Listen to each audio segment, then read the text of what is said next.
संपत्ति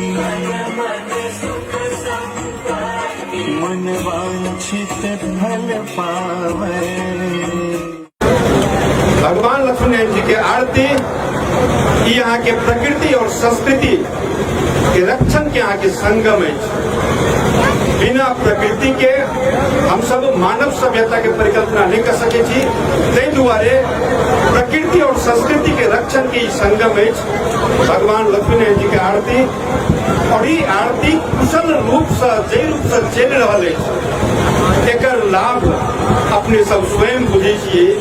त्रेता युग को गुरु हो मैले सुनेको तस्मैया बाबा एउटा सिद्ध सन्त यहाँ आउनुभयो र जहाँ मुस बिलारोको झगडा भएको छ, मुसले बिलारोलाई पछाडेको ठाउँ त्यही अहिलेसम्म खन्ती उहाँले गर्नु भएको छ।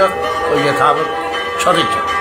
उहाँको लागि अलग सिज्या छ, सुत्ने ठाउँ छ, वासस्थान छ। कहिले कहिले आएर सुत्नुहुन्छ भने यहाँ पीर बाबाको पनि प्रसङ्ग सुनिन्छ। पीर बाबाको पनि प्रसङ्ग छ। पीर बाबा उहाँ आएपछि पीर बाबा कहाँ जानुभयो, पीर बाबासँग सोध्नु कि म पनि यहाँ भजन गर्नको लागि इच्छा छ मेरो।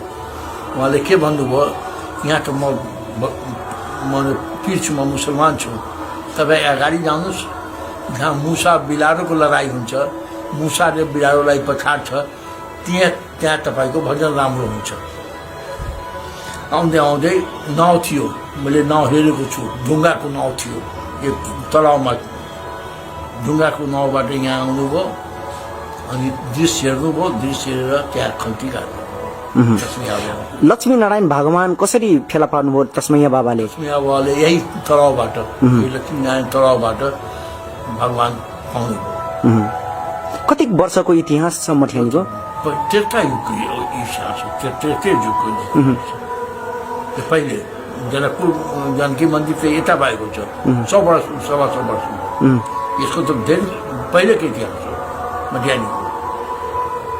सबसे पहले ई जलाशय के अवस्था देखियो कतेक सुंदर भ गेलै और ये अवस्था पहले केहन रहे।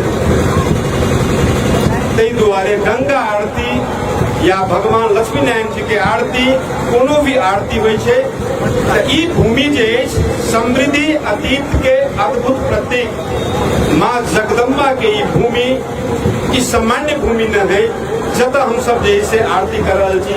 ई त्रेता युग कालीन अवशेष से एकटा भगवान की जगह है, महत्वपूर्ण जगह है। यो मटिहानी यो मृत खनी, पहिले मृत खनी को नामबाट यो प्रसिद्ध भएको छ। यो मृत खनी माने वशिष्ठजीले राम सीताको यो साथमा जो आउनु भएको थियो वशिष्ठजीले, वशिष्ठजी यो तलाउलाई मृत खनी भनेर नाम राख्नु भएको छ। त्यही बेलादेखि मटकोर भएको छ, राम सीताको मटकोर यहीँ मटिहानीमा नै सुरु भएको छ। र आज यो त्रेता युगको कुरा हो, आजको कुरा होइन, त्रेता युगको कुरा मैले सुनेको, गुरु महाराजसँग, बाबा गुरुसँग सुनेको मैले। यस्तो परम्परा यहाँको छ। यहाँ विद्यालय कायम छ, मठेबाट विद्यालय कायम छ, कलेज कायम छ, सबै कायम हाई स्कुल कायम भएको छ, मठेबाट सबै काम सञ्चालन छ।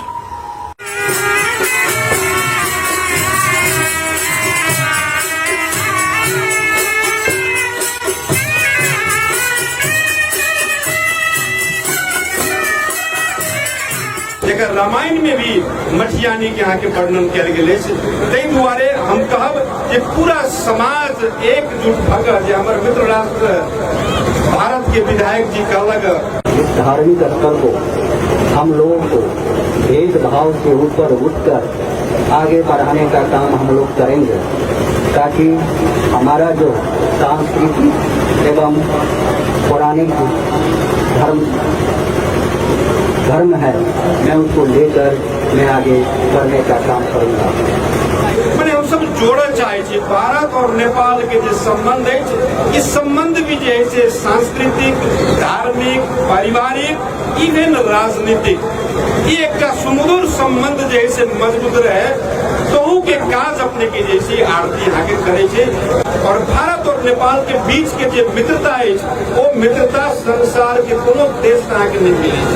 भारत नेपाल के एहन मित्रता है तो हम सबके आरती जोड़े के काज सेहो करे छे, आरती अपने के जैसे समृद्धि के काज सेहो करे छे। एहिठमन के जैसे आर्थिक रूप से आर्थिक समृद्धि आर्थिक विकास मटियानी के केना हेते ओहू में जैसे आरती एक जैसे बहुत बड़का भूमिका है जैसे निर्माण करते। यो मंदिर को परिसर में एकदम झिलिमिली देखिरहेका छौं। यसबाट पक्कै पनि मटियानीवासी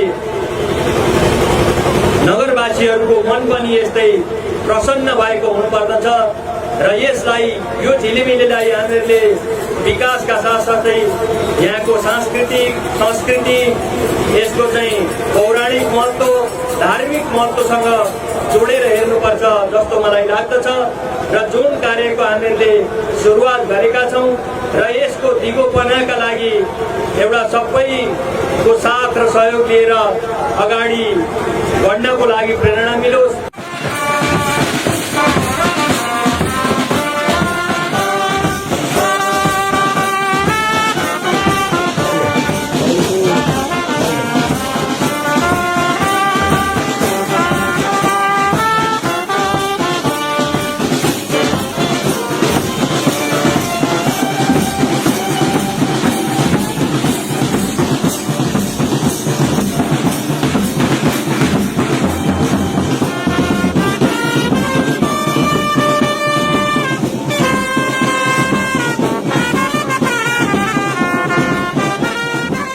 और ये आरती के और भी महत्वपूर्ण बात अगर जे करबे तो जल के किनार में हुई छे।